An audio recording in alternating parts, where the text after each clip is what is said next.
उच्चतम न्यायालय के महत्वपूर्ण निर्णय के बारे में डिस्कस करेंगे कॉमटेरिया एजुकेशन चैनल पर। अंजू गर्ग रेकन्या बनाम दीपक कुमार गर्ग। 28 सितंबर 2022 को निर्णय की तिथि थी। खंडपीठ में दिनेश माहेश्वरी और बेलाराम त्रिवेदी न्यायमूर्तिगण थे। प्रावधान था कि धारा 125 पत्नी और बच्चों की भरण पोषण हेतु आवेदन पत्र को अवर न्यायालयों के द्वारा अस्वीकार किए जाने के वैधता, जहां पत्नी दहेज उत्पीड़न से त्रस्त होकर स्वयं बच्चों के साथ अलग रह रही है। ये लॉ के लेक्चर्स चल रहे हैं, इसमें कुछ विशेष लेक्चर्स मैं देता रहूँगा। निर्णय कहता है कि जहाँ की पति समर्थ शरीर वाला है और अपनी पत्नी और बच्चों का भरण पोषण करने के लिए बाध्य है, वह बचाव नहीं ले सकता है कि उसका व्यापार बंद हो चुका है। तदनुसार अवर न्यायालयों का अपेक्षित आदेश निरस्त। आवेदन की तिथि से प्रत्युत्तरदाता अपीलार्थी पत्नी को 10,000 रुपये प्रतिमाह भरण पोषण देने के लिए निर्देशित और अवयस्क पुत्र के लिए 6,000 रुपये प्रतिमाह के भरण पोषण का आदेश कायम रखा गया है। बात तथ्य है, अपीलार्थी और प्रत्युत्तरदाता का विवाह दिनांक 7 दिसंबर 1991 को संपन्न हुआ था, जिनके वैवाहिक जीवन से एक पुत्री मेघना और पुत्र रचित 10/10/1992 और 11/4/1999 को पैदा हुए।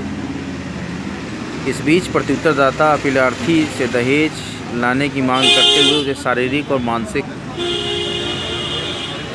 यातना देने लगा। अपीलार्थी के पिता ने 2 अवसरों पर प्रत्युत्तरदाता को क्रमशः 2 लाख और 4.5 लाख रुपए दिए। फिर भी प्रत्युत्तरदाता अपीलार्थी के साथ क्रूरता करता रहा और अंततः सन 2010 में अपीलार्थी अपने बच्चों के साथ एक किराए के मकान में रहने लगी। अपीलार्थी ने परिवार न्यायालय फरीदाबाद हरियाणा में दंड प्रक्रिया संहिता की धारा 125 के अंतर्गत स्वयं की और बच्चों के भरण पोषण के लिए प्रत्युत्तरदाता के विरुद्ध आवेदन किया। प्रत्युत्तरदाता ने प्रत्युत्तर में अपीलार्थी के साथ विवाह को तो स्वीकार किया, किंतु उसने दहेज की मांग और उत्पीड़न के दावे से इनकार किया और उसका दावा था कि अपीलार्थी स्वयं और बिना कारण के अलग रह रही है, कि मेघना उसकी पुत्री है किंतु रचित उसका जैविक पुत्र नहीं है। हालांकि अपीलार्थी ने पुत्र की पहचान के लिए प्रत्युत्तरदाता व पुत्र के DNA टेस्ट के लिए आवेदन किया, परंतु परिवार न्यायालय ने दिनांक 19 फरवरी 2014 को उसे निरस्त कर दिया। यद्यपि दिनांक 15 जुलाई 2014 को अपीलार्थी के पक्ष में 40,000 रुपये के अंतरिम भरण पोषण का आदेश दिया। इसके बाद अपेक्षित निर्णय दिनांक 9 फरवरी 2016 के द्वारा परिवार न्यायालय ने दंड प्रक्रिया संहिता की धारा 125 के अंतर्गत आवेदन पर अपीलार्थी आवेदक संख्या 1 और पुत्री मेघना आवेदक संख्या 2 वयस्क के भरण पोषण के दावे को अस्वीकार कर दिया और केवल अवयस्क पुत्र रचित की आवेदन संख्या 3 में दिया गया था कि पक्ष में 6,000 रुपये प्रति माह का भरण पोषण का आदेश उसके वयस्क होने तक के लिए जारी किया, 18 वर्ष तक हो जाए उसके लिए जारी किया। इस आदेश के विरुद्ध अपीलार्थी ने पंजाब और हरियाणा उच्च न्यायालय में पुनरीक्षण संख्या 05/2017 प्रस्तुत किया, जिसे उच्च न्यायालय ने अपेक्षित निर्णय दिनांक 10 सितंबर 2019 के द्वारा निरस्त कर दिया। अतः अपीलार्थी ने यह SLP या अपील प्रस्तुत किया। निर्णय यह हुआ इस केस में परिवार न्यायालय ने अपीलार्थी द्वारा प्रयुक्त साक्ष्यों की उपेक्षा किया और त्रुटिपूर्ण ढंग से अपीलार्थी को दंड प्रक्रिया संहिता की धारा 125 के अंतर्गत आवेदन को अस्वीकार किया। उच्च न्यायालय ने भी पुनरीक्षण शक्ति के प्रयोग में वही त्रुटि दोहराया है। अतः आक्षेपित आदेशों को कायम नहीं रखा जा सकता है और निरस्त किया जाता है। सामान्यतः ऐसे प्रकरण को नए सिरे से निर्णय के लिए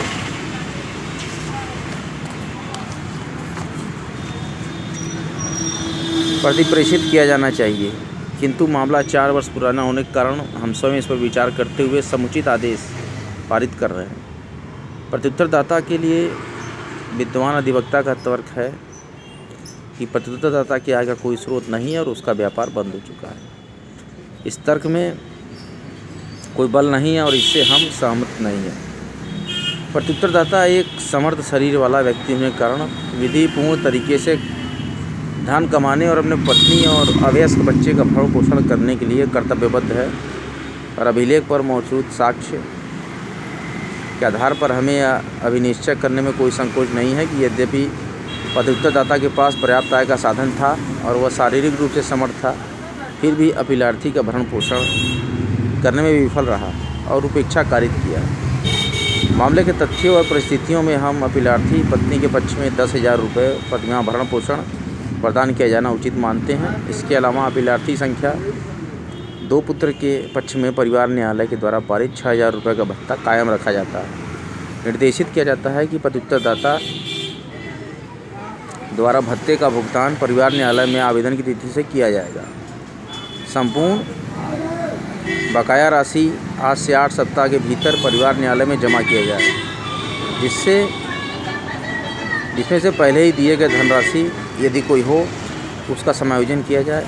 तदनुसार अपील अनुज्ञात। देखिए निर्णय क्या हुआ। भुवेश मोहन सिंह बनाम मीना और अन्य मार्गदर्शक निर्णय में यह है 2015 का केस है। 6 SCC 353 फर्स्ट दंड प्रक्रिया संहिता की धारा 125 के अंतर्गत कार्रवाई प्रकृति में एक संक्षिप्त कार्रवाई है और परित्यक्त पत्नियों व बच्चों को त्वरित तरीके में भरण पोषण प्राप्त करने में समर्थ बनाने के लिए आशित है। पश्चातवर्ती चाहे वैध पुत्र हो या अवैध उत्तर, जहां बनाम मोहम्मद फारूक 1987 1 SCC 614। सेकंड जो है मार्गदर्शक निर्णय यह है कि दंड प्रक्रिया संहिता की धारा 125 का तात्पर्य एक सामाजिक प्रयोजन प्राप्त करता है। उद्देश्य आवारापन और निराश्रयता को रोकना है। यह अभित्यक्त पत्नी को एक त्वरित तरीके में भोजन, वस्त्र और शरण की आपूर्ति हेतु उपचार प्रदान करता है। बिमला के बनाम बीरा स्वामी के 1991 2 SCC 375 पूर्णपीठ ये स्रोत हैं इस निर्णय के। और एक स्रोत है चतुर्भुज बनाम सीताबाई 2008 2 SCC 316 दंड प्रक्रिया संहिता की धारा 125 सामाजिक न्याय का एक मानक है और विशेषतया महिलाओं और बच्चों के संरक्षण के लिए अधिनियमित है, जो संविधान के अनुच्छेद 15(3) सपठित अनुच्छेद 39 द्वारा बल प्राप्त है। यह व्यक्ति के अपनी पत्नियों, बच्चों व माता पिता के भरण पोषण करने के प्राकृतिक कर्तव्य को भी प्रभावी बनाता है जब वे अपना भरण पोषण करने में असमर्थ हैं। यह अनुसरित है नगेंद्रप्पा नाटिकार बनाम नीलम्मा 2014 केस 14 SCC 452।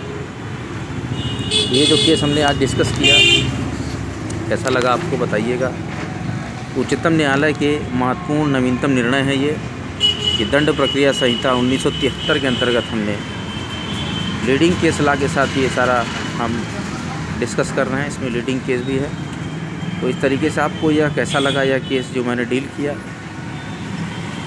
इससे अगर कुछ भी आपको सहायता या जानकारी प्राप्त हुई हो तो बताइएगा कमेंट सेक्शन में कि क्या इस ला लेक्चर्स को चालू रखा जाए। तो मैं आगे और भी लेक्चर्स दूंगा। इसी प्रकार के जजमेंट्स, राष्ट्रीय अंतर्राष्ट्रीय खबर, विधि के संबंधित और विधि के जो भी पेपर्स हो रहे हैं उनके सॉल्यूशंस, क्वेश्चंस, ये सब मैं यहाँ पर बराबर डिस्कस करूँगा। अगर वीडियो अच्छा लगे वीडियो को लाइक कीजिए, शेयर कीजिए, कॉम्पिटेरिया को सब्सक्राइब कीजिए। पढ़ते रहिए, पढ़ते रहिए। और भी महत्वपूर्ण लेक्चर्स मैं अपलोड करूँगा। अभी मैं ला के लेक्चर्स दे रहा हूँ और भी कंपटीशन के लेक्चर्स मैं अपलोड करता रहूँगा।